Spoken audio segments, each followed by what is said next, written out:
ચૂક્યા છે સ્ટેજ પર રાજનાથસિંહ, જેપી નડ્ડા, નીતિન નવીન, યોગી આદિત્યનાથ સહિતના નેતાઓ પણ ઉપસ્થિત છે। શક્તિ પ્રદર્શન જોવા મળ્યું આ શપથ ગ્રહણ સમારોહ પહેલા અને થોડી જ વારમાં હવે જે શપથ ગ્રહણ સમારોહ છે તેની શરૂઆત થઈ જશે। શુવેન્દુ અધિકારી કે જેઓ આજે થોડી જ વારમાં હવે મુખ્યમંત્રી પદના શપથ પણ તેઓ લેવાના છે।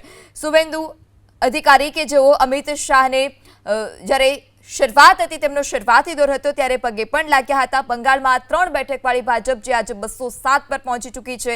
મમતાના બળવાખોર અને ભાવિ સીએમ શુવેન્દુ કે જેઓની કહાની જે છે તે પણ સામે આવી છે।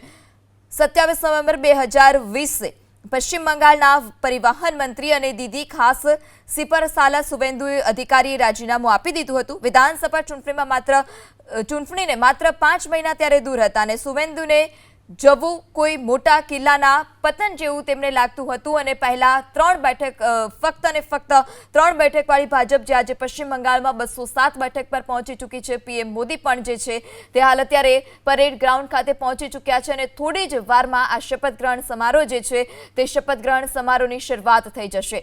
લોકો કે જે મોટી સંખ્યામાં ત્યાં છે, જનમેદની મોટી સંખ્યામાં ઉમટી પડી છે આ શપથ ગ્રહણ સમારોહમાં પરેડ ગ્રાઉન્ડ ખાતે, ત્યારે થોડી જ વારમાં હવે આ શપથ ગ્રહણ સમારોહની શરૂઆત થઈ જશે। તમામ લોકોનું પીએમ મોદી અભિવાદન પણ ઝીલ્યું હતું। સ્ટેજ પર પણ પીએમ મોદી પહોંચી ચૂક્યા છે।